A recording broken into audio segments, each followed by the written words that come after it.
Good afternoon everyone, it's Garrett, and today I'm bringing you guys a new tutorial showing you guys how to make your own Infinite Warfare thumbnails. In today's tutorial we're going to be going over how to use a sniper or an assault rifle, whatever gun you guys want to use, and making it into a very, clickbaity, eye-catching thumbnail. And for today's tutorial, you guys are going to need two things that are going to be in the description. You guys are going to need this 3,000 subscriber pack. It's going to be including one of my layer styles. I'm going to be using the Inner Glow style, and also this pack called ArtemisV2 by Darian. And it's in the description below. You guys can go click on it and download it. It's a very good pack. Has very good stocks, and we're going to be using some of them in here. And you guys don't have to download those exactly, but it's some stocks I'm going to be using that would be helpful if you guys have the same things that I'm working with. So other than this, you guys are really going to need nothing but a creative mind and a very good workspace. And to start this thing first off, you guys are actually going to need a this Infinite Warfare all weapons in slow-mo video, and this is where I found actually how to get my my whole entire thing. So basically I just watched this video, not the whole entire thing, but just clicked around and found a good screenshot. Just basically paused the video and then took a screenshot and just pen tooled the rest of this out for my wallpaper.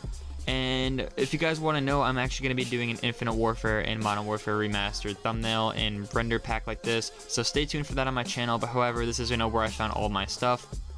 Go check them out. Has really good videos, very good high quality things. And secondly, if you guys do want to go purchase this, the sell-fi link will be in my description below. You guys can basically purchase this for $2 or more, and you guys can enter the code in YouTube to get 20% off your purchase. So if you guys spend $10 on this, and you guys can save $2 or however much you want to spend. But basically it's a whole PSD. You guys don't have to do any of the work, just change the text, go on. But break this down into the video itself. The first thing you want to do is actually go straight into the file in new and open up a new document, 1280 by 720. This is the document size that I use. I actually make the background black. It's just a lot easier to work with. And for the gun render, I'm not going to be pen tooling it out myself. However, I'm just going to drag it into the video. And the reason behind this is just because it's very time consuming to do, and I think you guys understand how to pen tool things nowadays. So I'm basically just going to paste this in and make sure that your mode is on RGB. Sometimes it goes straight to grayscale for some reason, so just watch out for that. So now that you guys have this, all you're basically going to have to do is just put your render down in the bottom right hand side. You guys can obviously find some renders on Google, but however, pen tooling your own is the best, and you don't have to worry about making sure everything has clean cut sides. You guys can make it a little choppy and stuff like that. It doesn't really matter too much. So for the background, we're going to start off just very basic, and we're actually going to head over to Google itself, and we're just going to type in Infinite Warfare. You guys can type in gameplay. I'm gonna type in wallpaper, and you guys can go to images, and we're gonna have to find 2 to 3 wallpapers that you want to use. Just make sure the size 2 megapixels or above, and you guys can use anything. I'm actually gonna use this one. The reason behind this is because we're gonna need something to basically you guys are gonna need basically something to put behind your screen and stuff like that, behind your guy. So you guys can use anything you want. You guys can use this wallpaper, you guys can use a bunch of stuff.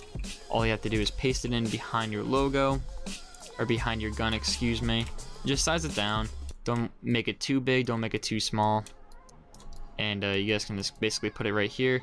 And you don't have to make a bunch of them. You guys can just keep one, and it does the same exact justice. So literally all you have to do now is actually make right here an adjustment layer and go to black and white, and basically you're going to black out the whole entire background. It's going to tone it out a little bit, and then you guys can click right here again and then go to exposure, and then you're going to take your gamma correction and bring it to the right a little bit, offset down, and then exposure down a little bit. So now that you guys have that, we're actually going to pretty much grab the wallpaper itself and just tone it down to like around 85%. Don't make it too big. And now you're going to want to start working around everything else. And my personal preference, I actually like to throw on the color on my gun right away, just because it's going to help me understand what colors I want to use. So if you guys click right here on your effects, you guys can go to your outer glow, and I'm going to be using a blue color for this whole entire tutorial, because blue is basically my main color I like using on my channel. I found it's a very good eye-catching color. Make sure the blend mode is actually on screen, and then you guys can bring the size up however much you want, and the spread only bring up past 5. Don't go past 10, but go a little bit past 5, so around 5 to 10, maybe 6, 7, 8, one of those 3. The best that I think in my eyes. So basically you have this down, And the next thing I want to do is actually head over to my 3,000 subscriber pack like I've been saying. You guys want to go to this inner glow style and just save it. So go to blending options, and then you guys can click on new style. That's how you're going to save your styles. And then go back to right here. And for font choice, it doesn't really matter. However, I'm going to be using the font Kenyan Coffee, which is actually a really good font. A very weird name, but very good font. I'm going to make the word COD. So after that, I'm just going to make it very large. And just make it so the scaling actually touches each side. And believe it or not, doing this, people won't understand what it says. However, it does create a really cool effect. So if you go to window and then open up your styles and just add the style to it, you guys will get this kind of cool style behind the background. And it doesn't look like much, but when we start adding, you know, stocks and stuff like that, you guys can rotate it too, of course, however you want to do it. But once you start adding, you know, colors and stocks like that in the background, things are going to start, you know, working together very well. So for this is when you're going to start wanting to actually open up these packs that you guys have. A lot of designers use, you know, graphics packs and packs like that, including stocks and stuff like that. Google, of course, has a lot. But for this pack, I want to use a certain stock that is actually under the stocks tab that is called, this is the ArtemisV2, and it's this kind of weird particle effect stock. It's one of my favorite. And basically I'm going to paste it in, and I'm going to put it above everything. And now I'm going to take it, I'm going to go through the blend modes. I'm going to mess with soft light. I think screen is usually what I like to use. You guys can work on lighten, but of course you guys can go through these yourself, find the best one that works for you. Linear dodge add is also a really amazing one. And I'm just going to put it on the bottom right here. So it basically creates this really nice glowing effect on the bottom of the logo and the bottom of the hand. So now that we can do this, we're actually going to add some more color. So of course, make a new layer behind everything, and then grab it right here under color swatch. Just make it a nice bright blue, and then take your brush size. I like to use the size around 350 and a hardness of 0, and just kind of click around right here. And you can lower the opacity a little bit. Basically doing that is just going to help create more of an effect on the guy and more effect on the hand. And then we can zoom out. We can add other things around here. I'm actually going to add a light source that I'm going to use one of my brushes with. So I'm going to just basically grab a white color, grab my brush again, and get a size around 500 this time. And I'm going to basically just kind of click in the air, just like this, and then lower the opacity a little bit. Again, I'm going to make another new layer, grab the black color, and this is going to be kind of like my my gradients and stuff like that, my kind of dark colors. They'll help things kind of get brought out more. I'm going to put it on overlay and then take the opacity down just a little bit, maybe around 43%. It's going to work out pretty well. And now that we have this, we can actually start adding more stuff. So this is when I like to actually go through my packs itself, look at all the stocks a lot of them have to offer. Like stocks like this can actually do a very good justice inside of the pack. It's very, you know, fun to use stocks simply like this, and you know, just paste them in. And you don't have to use the full version of them. You guys can put them on like the side and stuff like that. So just, you know, like I said, it's a very experimental process. But once we got something like this going up, we can actually add our text. So right here, just grab the text tool. And first things first, actually render this COD text that you did in the background. That's kind of be number one. But you know, you can grab your text tool, bring the size down, of course, so you don't want to just write some huge letters. And then you can start writing your name or your text or whatever the team tag is called. So you guys can just put, you know, your text or whoever you want to put it. And I like sizing mine so it's a little bit behind the gun, and it has that kind of 3D pop out effect that, you know, the gun's in front of it. And then you're gonna hit Control J on the text, maybe shrink it up a little bit and then bring it down. And then you guys can add your other secondary text if you guys even have any. So, you know, you can write more text or whatever you guys want. And you don't have to use this font. There's a bunch of other fonts you like to use. So if I go to my font choice, I'm going to use like Evagria, excuse me. You know, take the size down, of course. And I can do the same thing for this one. And it's a, you know, font choice is actually a very good thing because you want to make sure that everything's very eye-catching and that it gets your attention. And you don't want to use very small, thin fonts on a thumbnail because it won't catch people's eyes what you're trying to say and put across. So like I said, guys, you know, font choice, very, very important. So now you guys have your text and you guys have it, you know, where you want to put it. All you really want to do now is actually hit Control E on it and go right here to edit, transform. You guys can go to skew and just bring it up a little bit and then bring it down. because it's going to create kind of a cool kind of up feel. It's not going to be just straight horizontal, it's actually going to have a little curve to it. And then we can go right here to the right click, blending options, and we're actually going to add a drop shadow on it that's going to have, you know, an opacity of 100%, put it on normal, and then mess with the size and also the spread, just because you want to make sure that it's very, you know, dark behind the logo, or the text, excuse me, so you guys can actually, you know, see it from a far distance away. And now that we have this, we can actually start adding some more things. So the more things that I like adding, you know, making a new layer above everything, and then grabbing that blue color again, is, you know, just adding little kind of personality things and little kind of spicks around, and dots, you know, dots around places.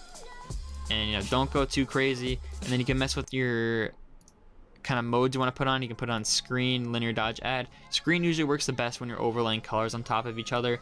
And now that we have this, you guys can of course add more color. And a way I like doing that is zooming out all the way, making a new layer once again.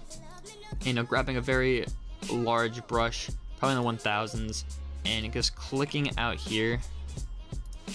And, you know, going back in, and now it's a lot more blue. You can grab, you know, your eraser and erase behind the text or something like that to kind of create that more gradient feel.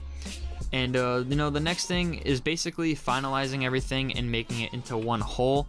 And a way to do that is actually going right here to these adjustment layers that I like using, and it's going straight back to the exposure. And exposure is a really good tool to kind of bring out those dark and lights.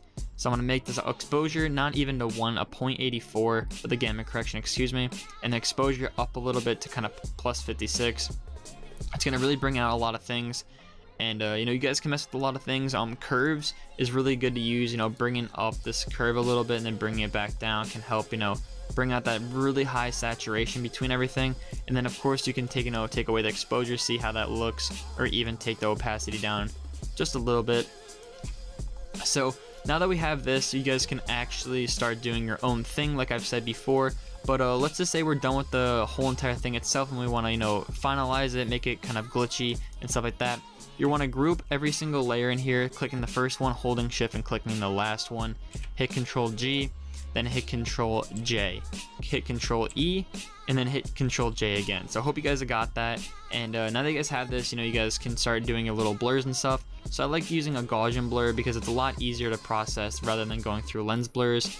And it's basically erasing a lot of the blur that it uses, but only keeping like the corners and stuff like that in.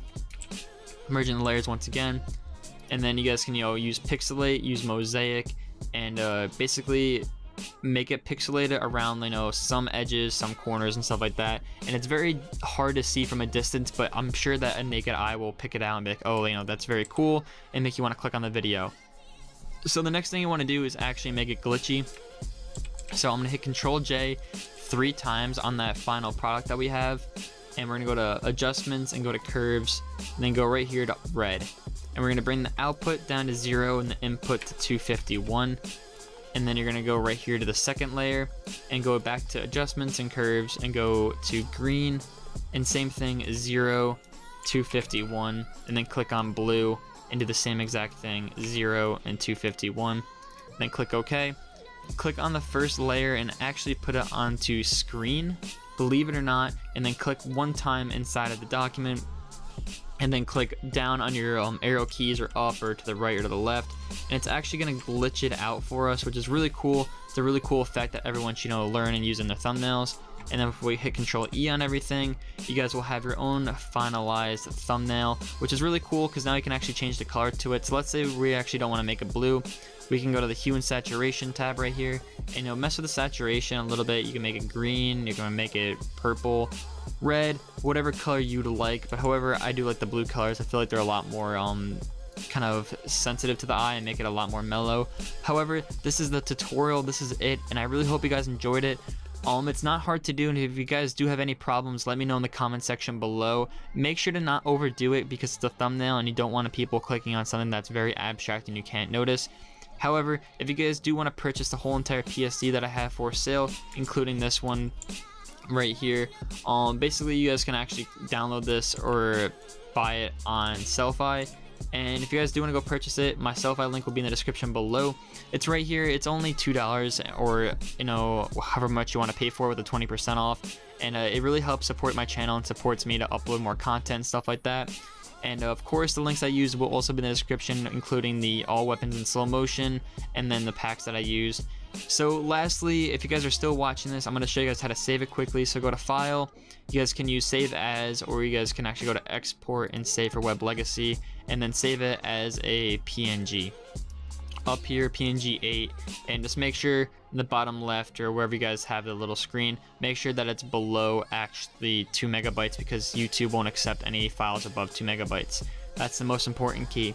So that's going to cut it all for today's video. I hope you guys enjoyed this video, and I had a lot of fun making it. If you guys did, make sure to leave a thumbs up, and you guys can go download everything in the description. But other than that, guys, I hope you guys enjoyed the video, and it's been Garrett or Bear, and I'll see you guys in my later on videos. Peace out.